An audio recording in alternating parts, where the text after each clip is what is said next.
chapter Gaseous Exchange, Human Respiratory System, MCQs. These MCQs are taken from KIPS and are the most important MCQs for this chapter.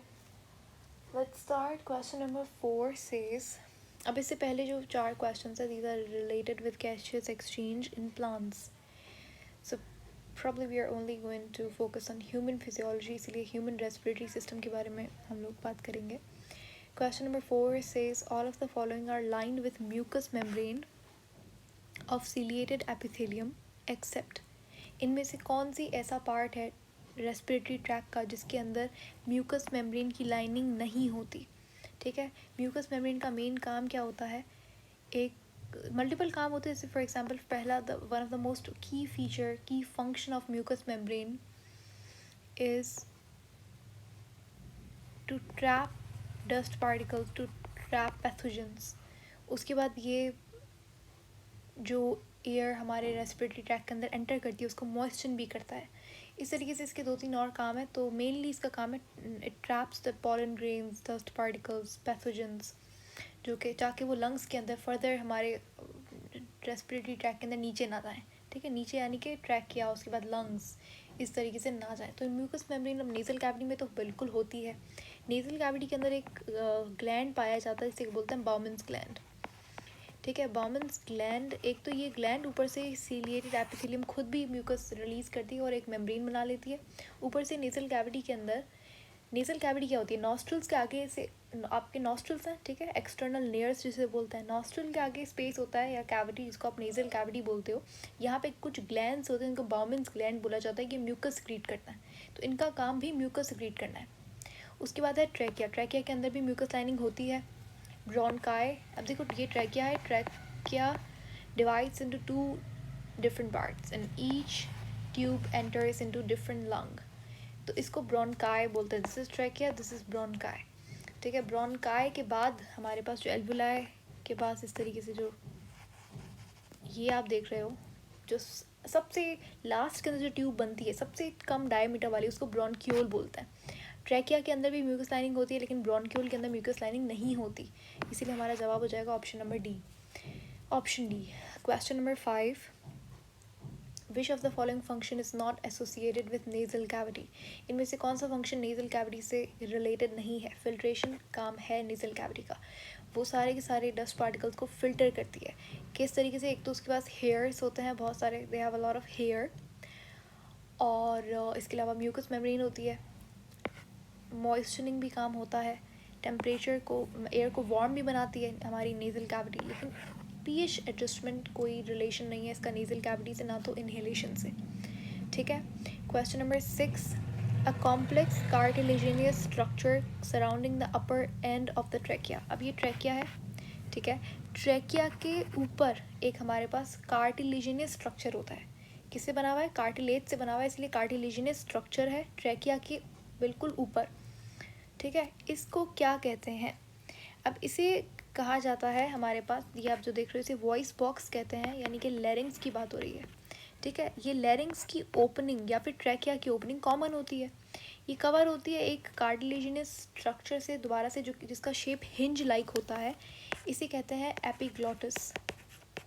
तो epiglottis covers the mouth of trachea या फिर epiglottis covers लैरिंग्स और trachea की बात है. तो यहाँ पे सही जवाब हो जाएगा लैरिंग्स, के ट्रैकिया के अपर एंड के ऊपर लैरिंग्स होता है. क्वेश्चन नंबर 7, अ मस्क्यूलरली कंट्रोल्ड कार्टिलेज. एक ऐसा कार्टिलेज जिसे कंट्रोल किया जाता है मसल्स के थ्रू. इसका ये भी बताया था मैंने कि हिंज लाइक शेप है उसका, हिंज लाइक एक्शन. इसका मतलब ये कि देखो, hinge like action, sorry not shape.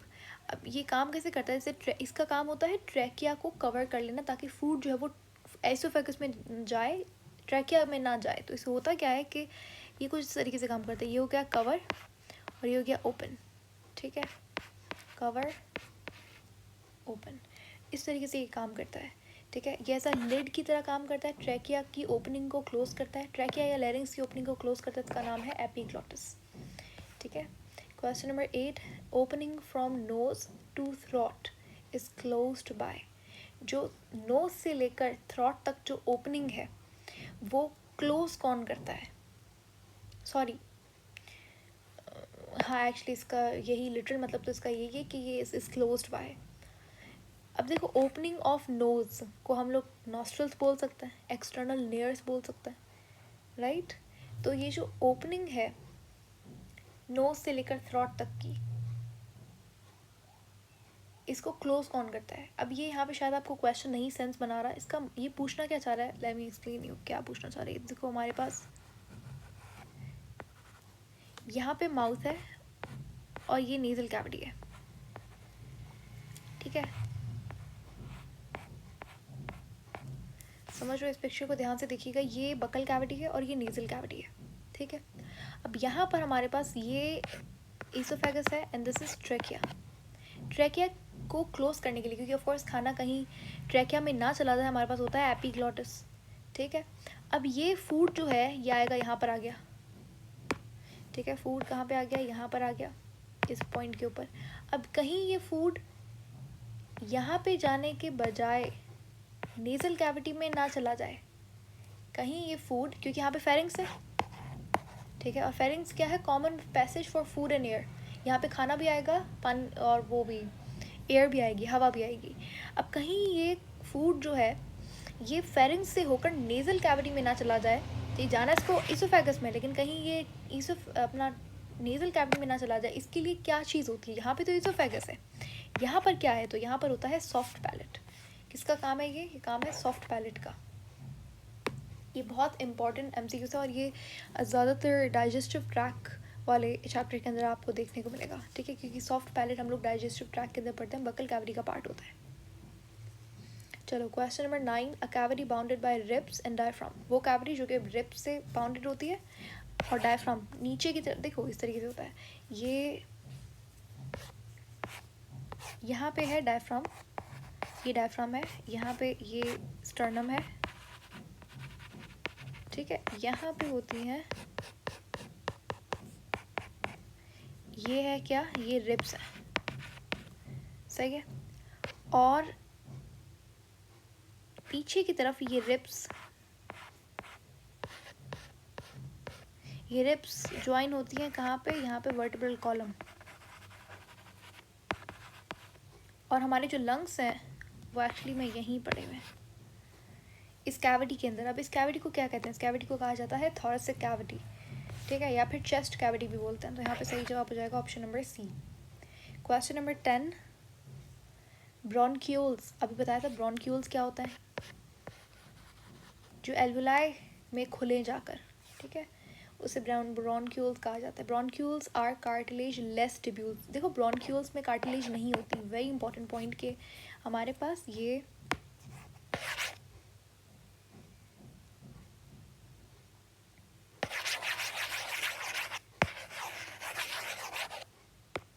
देखो, ये ट्रैकिया है,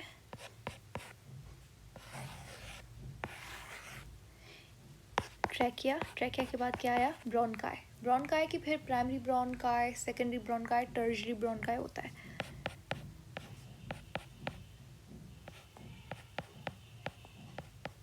ठीक है, तो ये देख रहे हो यहाँ पे ये एल्वुलाई है, एल्वुलाई के पास जो ट्यूब होगी वो ब्रोंक्यूल्स, यानी कि ब्रोंक्यूल्स लास्ट में जाके एल्वुलाई में खुलती हैं।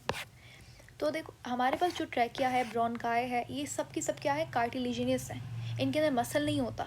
ट्रैकिया में कोई मसल, स्मूथ मसल नहीं होता, ये कार्टिलेज से बनी हुई होती है, लेकिन ब्रोंक्यूल जो है वो कार्टिलेज से बनी हुई नहीं होती, स्मूथ मसल से बनी हुई होती है, वो भी कौन से, circular smooth muscles, circular smooth muscles, इसीलिए इन्होंने लिखा है कार्टिलेज लेस टिब्यूल्स। ठीक है, इनका डायमीटर कितना होता है, लार्जेस्ट डायमीटर, इनका मैक्सिमम डायमीटर कितना रहता है, तो यहाँ पे सही जवाब होगा 1 मिलीमीटर। इनका जो लार्जेस्ट मैक्सिमम डायमीटर रहता है वो 1 मिलीमीटर के अराउंड रहता है। Question number 11, bronchioles are made up of mainly, अभी बताया ब्रोंक्यूल्स किससे बने हुए होते हैं, स्मूथ मसल से बने हुए होते हैं, वो भी कौन से, सर्कुलर स्मूथ मसल्स। ठीक है, अगर आपको ट्रैकिया पूछे या फिर ब्रोंकाई तो वो बने हुए होते हैं कार्टिलेज से, कार्टिलेजिनियस स्ट्रक्चर्स हैं वो लोग। Question number 12, functional unit of lungs, functional unit यानी कि लंग्स एक्चुअली में जहाँ पे गैसेज एक्सचेंज हो रहा है वो फंक्शनल यूनिट है हमारे लंग्स का, और गैसेज एक्सचेंज कहाँ पे हो रहा है, अब यहाँ पे दोनों, ये दो ऑप्शंस आपको सही लग रहे होंगे, एल्वुलाई या फिर एयर सैक्स। तो यहाँ पे डेफिनेटली एयर सैक्स जो है उनको ही एल्वियोलाई हम लोग कहते हैं। बात तो एक ही हो गई।